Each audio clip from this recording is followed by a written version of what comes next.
Chapter 12, Restricted Gifts and Fundraising Story. Conflict and compromise between two worlds. Fundraising is story world. Lab experiments, field experiments, and academic theory agree. Fundraising lives in story world, not commerce world. Social emotional story is the engine that drives giving. The technicalities, logic, and math of commerce world can't do this. Those issues are still relevant. They can confirm or reject the giving desire, but they won't motivate a gift. Motivation comes from story world, not commerce world. This is key for understanding the power of gift restrictions. A restriction means the donor earmarks money for a particular use. Of course, restriction is a negative term. When a donor gets to put instructions with money, it's restricted. When a charity manager gets to issue the instructions, it's unrestricted. In both cases, money follows instructions. The only difference is whose instructions control the money. Gift restrictions as story. Gift restrictions can be powerful for story. A story is about character and plot. Gift restrictions can improve character. They make the donor's character more important. They put the donor in control. A donor might even choose to use the gift, quote, where needed most. But the donor still chooses. Making the donor's character more important works. It makes the story more compelling to the donor. Gift restrictions can also improve plot. Plot requires change. A compelling story promises an emotionally relevant change. A compelling donation request does the same. If the gift doesn't change anything, why make it? A gift restriction can help. It can connect the gift with a specific, tangible outcome. It can evoke a clear image of an emotionally relevant change. It can turn a donation request into a donation story. Fundraising is story world, the power of unrestrictions. Story world and commerce world are different. They can create some odd results. In a field experiment, one appeal letter had a restricted gift option. Another version removed this option. The first version raised approximately $40,000 more. No surprise. But here is where things got weird. About 98% of gifts for the first version were unrestricted. The restricted gift option increased giving. It did so even though donors didn't use it. Another experiment found the same thing. The researchers explained, quote, allowing the option to restrict a charitable gift increases the average gift size, whether or not the donor chooses to exercise that option. A similar result came up in another study. Allowing restrictions increased donations. It did so even for donors directing their gift, quote, where it is most needed. Why did this work? Further questioning gave the answer. Allowing restrictions evoked a clear image. It increased, quote, the vividness of the mental pictures of one's donation's usage. It increased agreement with statements like, it was easy for me to imagine how my donation would be used. I had a vivid mental picture about how my donation would be used. It was easy to envision what would happen to my donation, and I could visualize how my donation would be used. Allowing restrictions did something else. It increased donors' sense of control over their gift's impact. This feeling of control increased giving. but the feeling of control was just as high whether or not they chose to restrict. Their gift may have gone, quote, where it was most needed, but it went there because they chose for it to do so. The gift was unrestricted, but only because the donor decided it should be. Fundraising is story world, the donor character in control. In commerce world, the power of an unselected restriction makes no sense. Donors didn't choose the restriction. They didn't want it. So logically, offering it shouldn't matter. But in story world, it does make sense. A donor who gets to choose plays a more important story role. The donor is in control. The donor makes it happen. This is true even when the donor chooses, quote, where needed most. Allowing restrictions works because it increases the feeling of donor control. This feeling, in turn, increases donations. Increasing a donor's sense of control is powerful. This can show up in some strange ways. In one experiment, potential donors completed a form. Some first chose between a blue or black pen. Others were just given a pen. Those who got to choose their pen donated more. In another experiment, potential donors first completed a survey. Some chose its format. They could pick either 4 or 12 questions per page. Those who got to pick the format then donated more.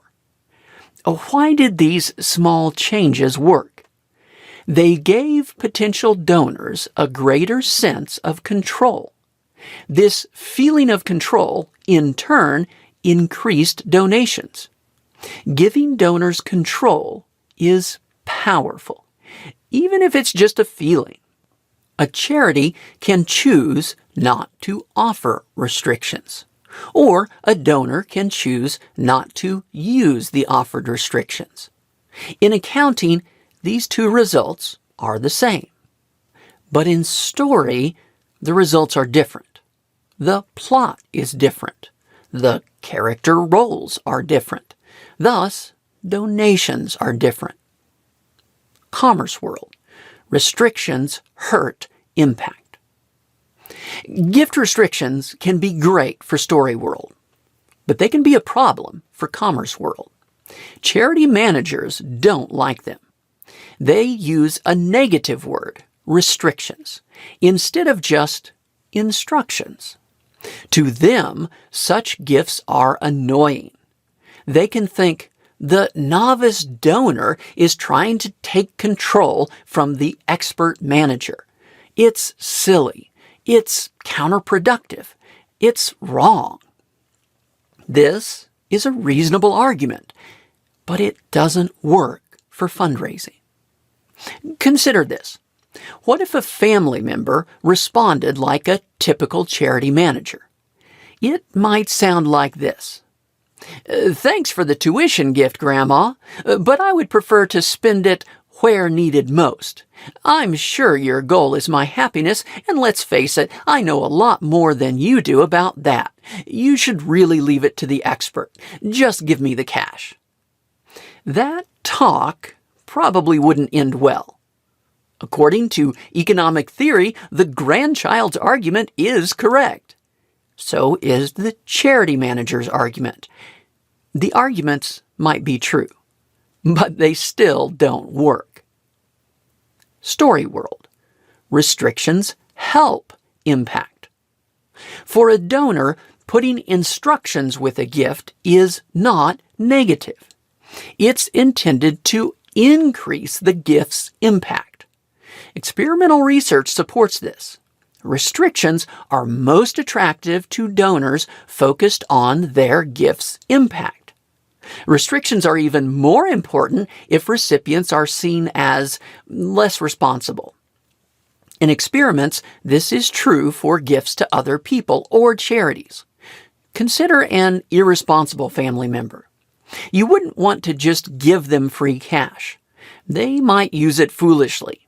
Instead, you want to pay for something specific. The same idea applies to charities. In one experiment, donors could give to a charity. For some, the charity spent 15% on overhead. It had a 4-star Charity Navigator rating. For others, the charity spent 75% on overhead with a 1-star rating. Offering gift restrictions increased giving more for the second charity than the first. In fact, once restrictions were allowed, giving was the same for both charities. Donors didn't mind giving to a high overhead charity. They just didn't want their money used for overhead. People don't mind giving to an irresponsible family member. They just don't want their money used for something foolish. In both cases, gift restrictions fix the problem. They fix the problem by telling a better story. Peace between worlds. Gift restriction compromises. It's true. Gift restrictions can be a source of conflict.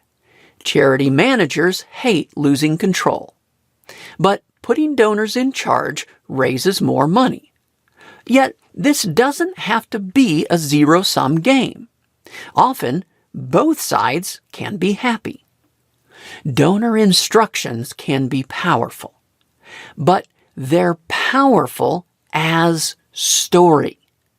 The world of story is not the same as the world of commerce. The same instructions can be powerful in story world, even if they make no difference in commerce world. This creates opportunities for effective compromise. Two-world compromise. Funged restrictions. A gift restricted to an already budgeted item acts like unrestricted money.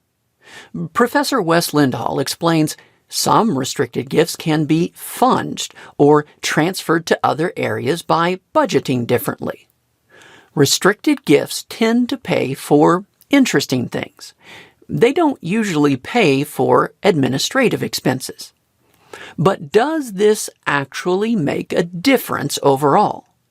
A 2021 study of 7,031 charities found that, quote, restricted revenues, however, do not curb nonprofits' administrative expenses. Restricted gifts don't necessarily change anything. Other money can be moved to other expenses. Restrictions can end up being a meaningless accounting exercise. In commerce world, money is fungible. But in story world, money is not fungible. My money is special. Restrictions can tell a better story about my money. My money makes a visualizable change. It wins a victory. Thus, my character becomes a more important part of the story. Two-world compromise. Revenue restrictions. A similar result happens with a gift restricted to a revenue category. A scholarship gift to a university pays for tuition, but tuition is general revenue. Once paid, the tuition gift becomes unrestricted money. But because it was attached to a student, it's now a story. Or a donor might pay for others' tickets to a charity's cultural performance. This makes a great story. The recipients couldn't have attended otherwise, but it's also extra revenue for the charity. Once paid, the ticket gift becomes unrestricted money. In both cases, the money started as a restricted gift. It ended as unrestricted revenue. The commerce world result is unrestricted money, but the story world narrative is better. Two-world compromise. Examples, not restrictions. Another compromise is to share examples of gift usage. Giving examples of what different gift amounts could pay for tells a story.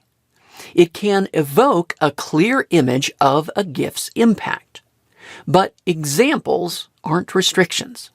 Examples don't change commerce world, but they can make a difference in story world. For example, experienced fundraisers suggest, quote, "Those solicited through direct mail, however, should receive multiple requests per year, each with a different theme. It's a bit like restricted giving, but not exactly. Each theme is part of your core services." Close quote. Two-world compromise. Rating example uses. Providing restricted gift options can help in two ways. First, they can create a social-emotional image. They can refer to specific outcomes. This makes the result more tangible. It makes the story more compelling. Second, options require a decision. This makes the donor think. It requires thinking about and envisioning various outcomes. It increases the donor's feeling of involvement and agency. However, these feelings can be triggered without a gift restriction.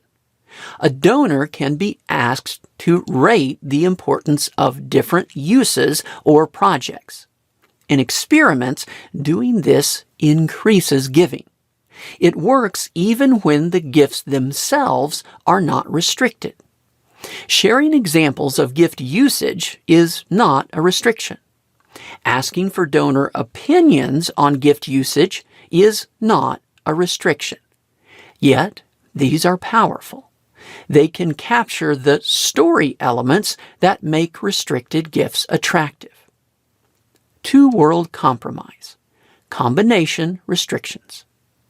Donor restrictions can create a problem. Donors like to fund the attractive parts of an operation, but charities still need money for the other parts. One compromise restricts only a share of the gift. For example, 2/3 goes to the selected project and 1/3 goes, quote, where needed most. Academic theory and experimental research support this approach. In one experiment, donors could restrict 2/3 of their gift to specific projects. The rest went to projects of the charity's choosing. This partial restriction worked just as well as a full restriction. The numbers changed, but the story remained. Another version offers a combined project. For example, a new building is an attractive project. Maintenance, utilities, and insurance are not. A package can combine these together. The project might be a $30 million permanent building. Construction is $10 million. A $20 million endowment pays for $1 million annual maintenance, insurance, and utilities. This reframes the overhead costs. Now, they're part of the new building project. They make the new building permanent. This is similar to comprehensive campaigns. The campaign includes attractive new expenditures. These are combined with necessary but less compelling operational expenses. The gift is restricted, but it's restricted to the combined campaign. This changes the dollars but keeps the attractive story. Two-world compromise, per diem restrictions. For some charities, compelling gift restrictions are obvious. A charity might build buildings, dig wells, or deliver physical items. But what about charities that offer intangible services? What items could a donor buy for addiction recovery or crisis counseling? One approach is the per diem story. A donor can pay to run a particular operation for a day, a week, or a year. Suppose a donor is interested in crisis counseling for battered women. The fundraiser could just pick an amount, such as, would you consider a gift of $6,000 to help this program? But the per diem request can be more powerful. For example, the counseling operation costs $1,200 per day or $6,000 for a week. A gift sponsoring a week covers all of these costs. We recognize these donors at the entrance here. This helps remind our counselors and clients that others care about their success. Sponsors receive a full report on all activities that take place during their week. For larger gifts, a full year is $300,000. A permanent named endowment for the entire program would be $6 million. You've mentioned how much this program means to you. You understand the impact it has in the community. Would you consider a gift of $6,000 to run this program for a week? This request is more powerful in several ways. First, it creates a reason for the amount requested. It also presents a range of amounts. This can help if the request was too high or too low. It introduces the concept of very large gifts. It creates a reason for large gifts. Each gift pays for a specific amount of work. The largest gift adds the power of permanence. This is especially important for attracting large estate gifts. A per diem request also does something else. It makes it easier to report the gift's impact. Most charities already track operational activities. Often, this is for an annual report. A gift's impact report simply shows these for the sponsored time, or at least it reports a prorated share of annual activities. Bridging the two worlds. Fundraising lives in story world. In this world, gift restrictions are powerful, but they're powerful as story. Effective fundraising story evokes a clear image that produces social emotion. When gift restrictions do this, they help. They help even if they don't make a difference in commerce world. Story world messages often don't make sense in commerce world. Commerce world messages often fail in story world. Bridging both worlds is difficult, but it's not impossible. It requires a translator. It requires a diplomat. In other words, it requires an effective fundraiser.